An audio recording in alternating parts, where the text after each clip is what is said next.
साहब है, तशरीफ ला।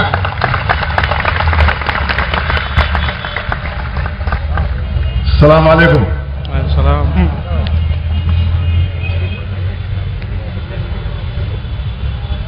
महमूद भाई शेर सुनिए। जिंदगी में कुछ हादसे ऐसे हो जाते हैं फराज, जिंदगी में कुछ हादसे ऐसे हो जाते हैं फराज, आदमी बच तो जाता है मगर जिंदा नहीं रहता। जिंदगी में कुछ हादसे ऐसे हो जाते हैं फराज, आदमी बच तो जाता है मगर जिंदा नहीं रहता। 2002 जब फसाद हुए तो यहां पर कुछ मर गया, यहां की रूह मर गई। कहा जाता है 9% 10% की ग्रोथ है, बड़ी खुशहाली है, मगर खुशहाली जो है सिर्फ पैसे से नहीं आती। हमारा अपनापन, वो भाईचारा, वो खुलूस, वो प्यार, वो एक दूसरे पे एतबार, वो हमारी पूंजी है, वो कहां गई? रुक गई। कब तक डेवलपमेंट के नाम पर आप झूठ बोलते रहेंगे कि बड़ी तरक्की कर ली हमने?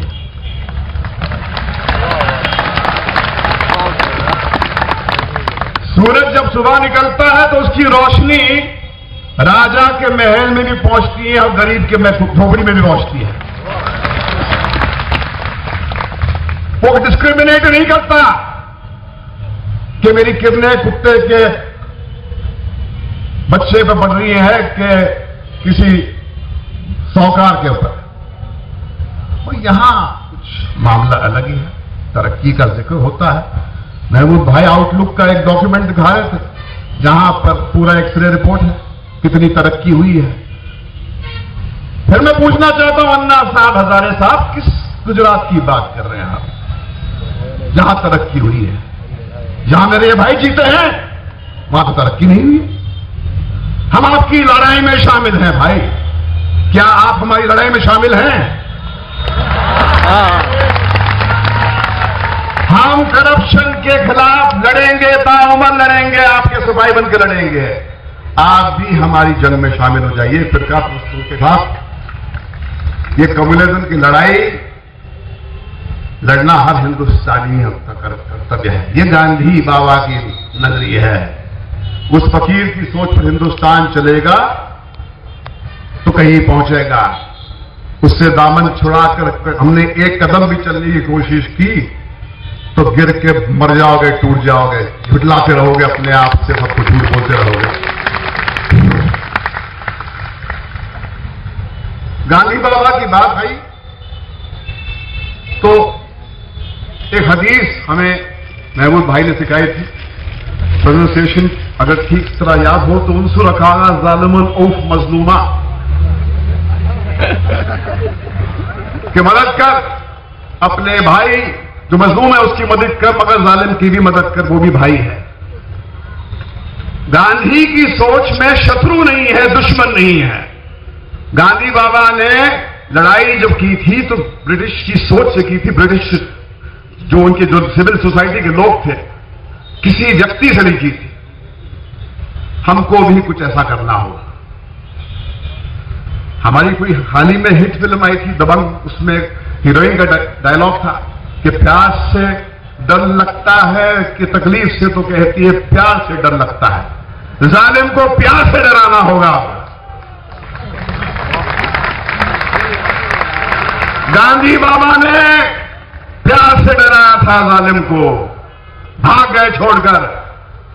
नेल्सन मंडेला ने प्यार से डराया था वहां के गोरों को। मार्टिन लूथर किंग को मार दिया मगर वो प्यार की बोली बोलता रहा।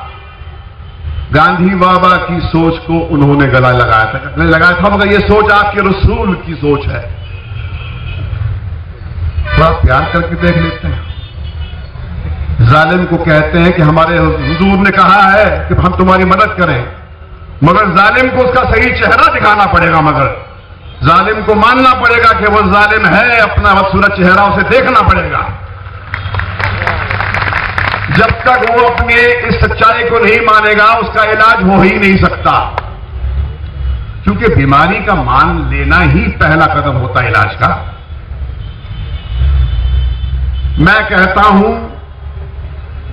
कि आप सब एक होकर आज बस ठान ही लें।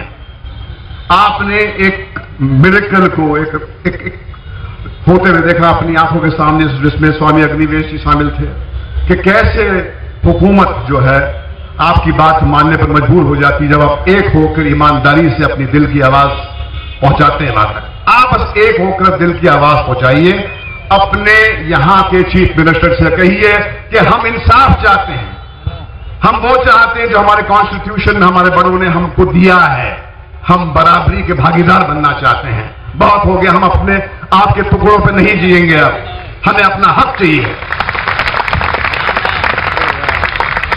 ये आपका अधिकार है, मगर देखिए जब तक ये आप पूरी शिद्दत से ये आवाज नहीं उठाएंगे, ये आवाज पहुंचेगी नहीं। अन्ना साहब के साथ में स्वामी जी और उनके कुछ दोस्तों ने जो आवाज उठाई थी पूरी शिद्दत से उठाई थी, इसलिए जो कुछ हुआ इनकी ईमानदारी, इनकी पाक नियत की वजह से हुआ है।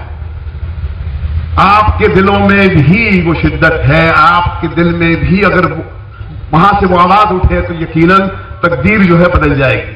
बस आप ठान लीजिए कि आज ऐसा करेंगे।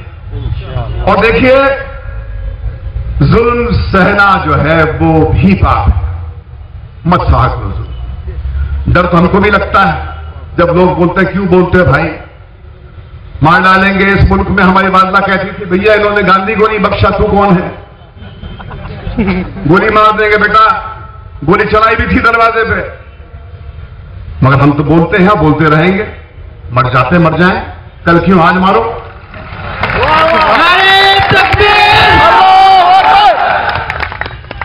गुजरात में बहुत कुछ कहते बदल गया है, मगर लगता है कुछ नहीं बदला है। हमारे एक भाई हैं सईद भाई, जिनके वालिद साहब को बड़े सालों के बाद में फौज से रिहा किया गया है। उन्होंने एक दिल दहला देने वाली बात कही। उन्होंने कहा कि भट्ट साहब, आपको फोन पर सुप्रीम कोर्ट का ऑर्डर सुनाते वक्त भी डर लगता है, तो इसलिए मैं पड़ोसी के फोन से फोन करता हूं। लानत भेजो सारा उस हुकूमत पर जहां पर आपका सिटीजन ऐसे कांप रहा है, डर रहा है, थर्रा रहा है। छापते रहिए अपने आंकड़े, आप इतराते रहिए, बेवकूफ बनाते रहिए पूंजीपतियों को, मगर जब तक आपका एक एवरेज सिटीजन जो है सुरक्षित नहीं है, बिना डर के जी नहीं रहा है, तो सब कुछ व्यस्त है। आखिरकार एक शेर सुनाता हूं मैं। काट कर जुबान मेरी कह रहा था वो फराज, काट कर जुबान मेरी कह रहा था वो फराज, अब तुम्हें इजाजत है हाले दिल सुनाने की। आ गया मगर खामोशियों में भी बड़ी गूंज होती, बड़ी एनर्जी होती है। आप खामोश होकर अपनी दिल की बात कहिए, जालिम के कान तक पहुंच जाएगी आपकी बात, और कल की सुबह अलग ही सुबह होगी। शुक्रिया।